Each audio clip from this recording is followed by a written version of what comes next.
friends, welcome to this series of lectures on strategic risk management. This lecture is basically intended for the general managers of public sector banks who are looking out for interviews to executive director's position.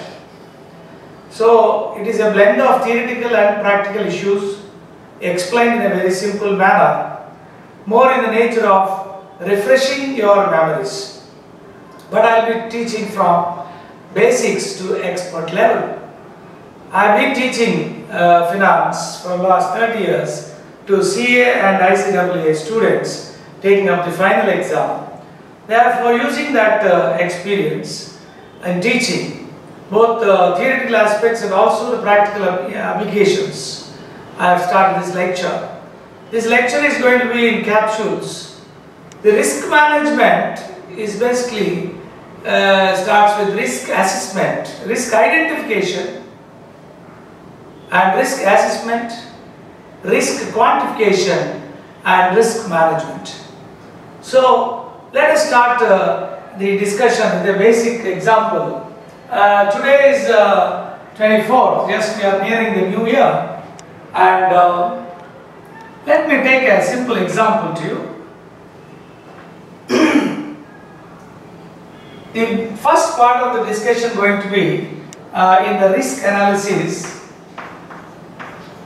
I will be talking about two types of risks. One is business risk and the other one is financial risk.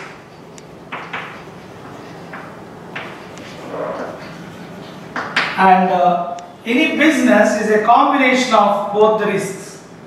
This is called as combined risk.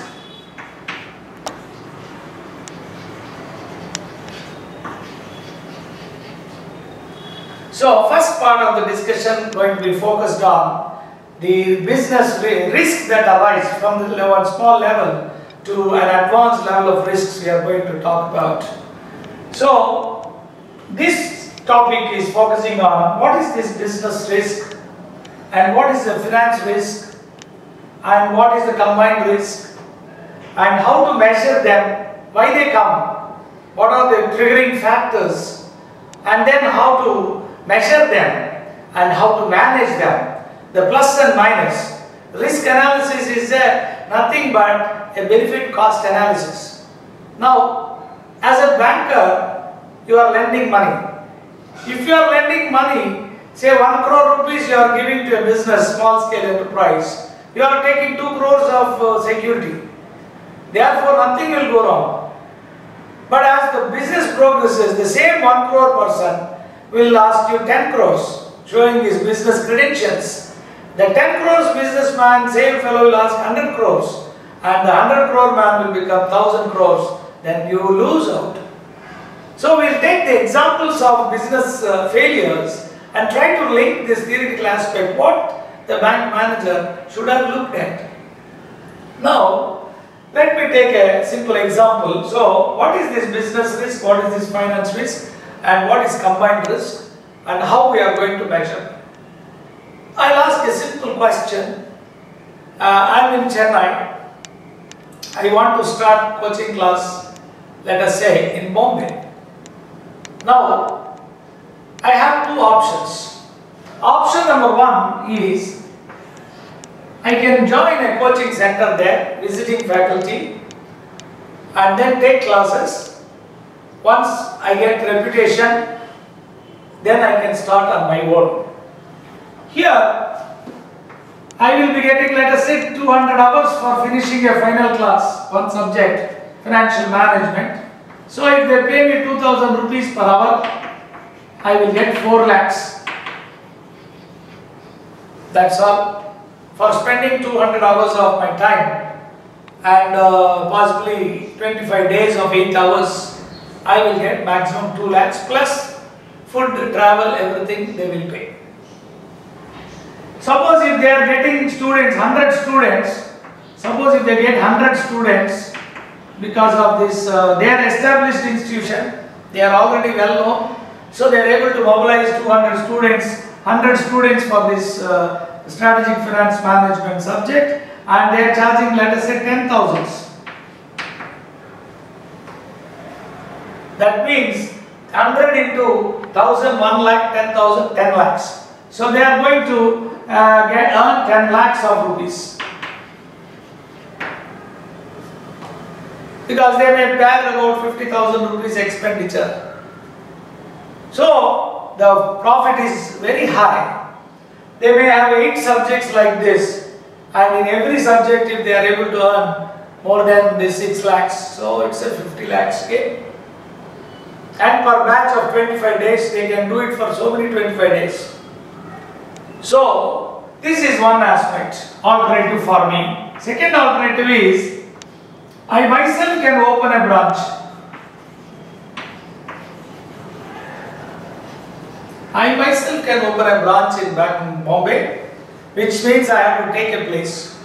I have to pay rent. I have to pay rent advance. I have to buy furniture.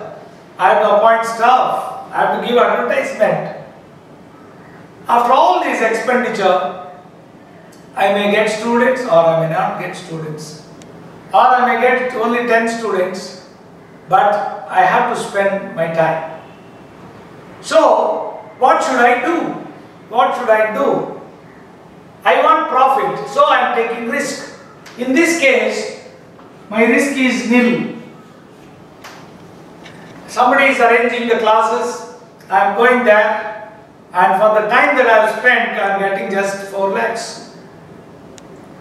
Whereas that owner, without spending anything, by calling me, is gaining 6 lakhs.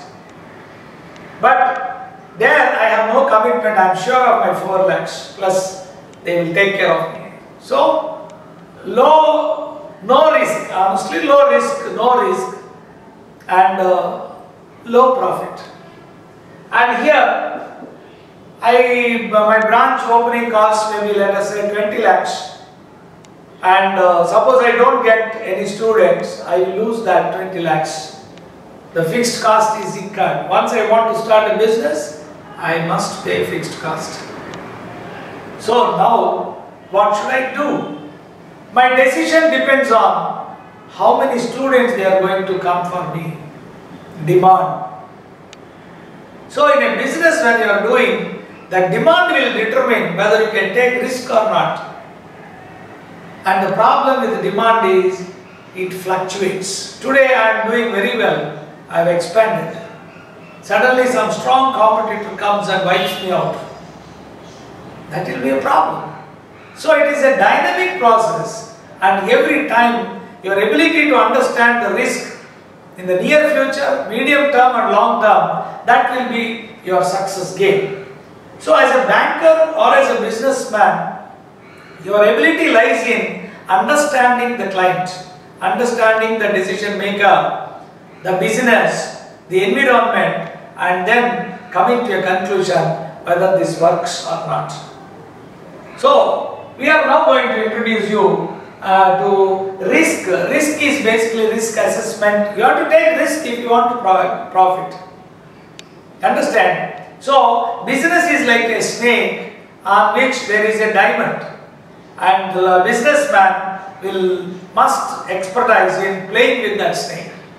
That's all. This is what I am going to introduce you to this. Now, getting back to the same example, I am not deviating from the example. Having said this part, let us take in this case, and I want to start classes on my own. I am expecting and guessing I will get so many students. I may get now or over a period of time. Finally, I have to take a call. But once I decide to start, I must have this fixed cost. What is the fixed cost? Rent, electricity, staff, salaries, advertisement. And once I start classes, even 10 students come, 2 students come, 12 students come, I must continue. So the teacher's fees itself is a fixed cost. So I have no choice, and that must be taken by me. That is called as business risk. This is an unavoidable risk. This is an unavoidable risk.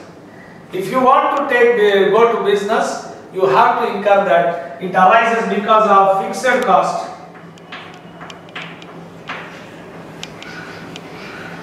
Here, how much fixed cost can be determinable? For example, for a particular business like MBAs, they will go for today. If you want to do in any large scale, you must have all the facilities possible, and air conditioned classrooms, computer gadgets, visuals, media, and best seating arrangements. All the facilities people are seeing because they are ready to pay, and you are charging means you have to provide them with that facilities. Now, this fixed asset, fixed cost, fixed administration, all this is inherent in a business and it cannot be avoided. What is that we should do? That will come back. Again, when you say the risk you are taking means it's a degree. It's only a degree. Some people produce films.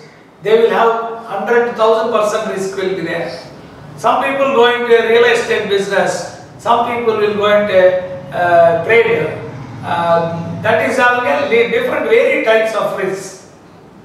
Risk means fluctuations in the cash flows, and that can be measured and quantified by using various yardsticks, which I am going to talk to you little later, like beta, mu, etc. Standard deviation and all. Okay. So now first risk we identified. When you want to take a business decision, starting the business independently, then you are going to incur fixed expenditure, and that is called as, that's an unavoidable risk inherent in the business you have to take. Then I have to take a place, I have to pay rent, I have to buy furniture, gadgets, I may need 100 lakhs. Now these 100 lakhs I can borrow from somebody. These 100 lakhs I can borrow from someone paying interest. Or I can bring my own money where my expectations will be more. But then here, whether I get profits or not, no problem, I'll keep quiet. If profit comes, I'll take. Profit doesn't come, I'll keep quiet. But when you borrow money, whether profit comes or not, you have to pay interest. So there is an interest risk is there, that is called as finance risk, which arises because of interest. This is an avoidable risk. Suppose you don't want to go for loans, you have your own money, you can go for that. So, this is unavoidable risk, this is avoidable risk, and this is called as degree of operating leverage. You can measure this risk by applying this concept of degree of operating leverage. Actually, risk is degree. As I just now explained, it can be 100% or 1000% in this film industry or race horses. It can be very less in case of a trade business. Again, it depends, varies, but risk measurement is quantified by the fluctuations in the cash flow. Business fluctuations are. Now, financial risk is measured by what's called as DFL, degree of financial leverage, DFL. And when you do business, you are bound to have both risks. So that's called as combined leverage, DCL, degree of combined leverage, which is nothing but the product of DOL into DCL. This is the first step. So now we understood, as I told you, risk management starts with risk identification. Suppose if I am going to do the business, what are the risks I am taking? First, level 1. Any person who is doing business will have to do business like this. The business will have fixed cost, and the risk arising out of the fixed cost is called as operating leverage.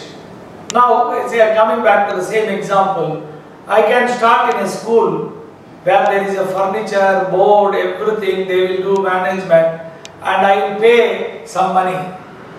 Instead of that, I myself take a place, I will pay big rent. So, even though fixed cost is necessary, you can have a lesser fixed cost, a higher fixed cost. Again, if you have own facilities, your operability will be very good. Whereas if you go to a school, they may ask you to go away. Ultimately, when you are taking a decision, all the risk parameters and factors have to be listed, and then you have to see whether that all the factors are manageable. If suppose something goes wrong against the factors, do you have any alternative?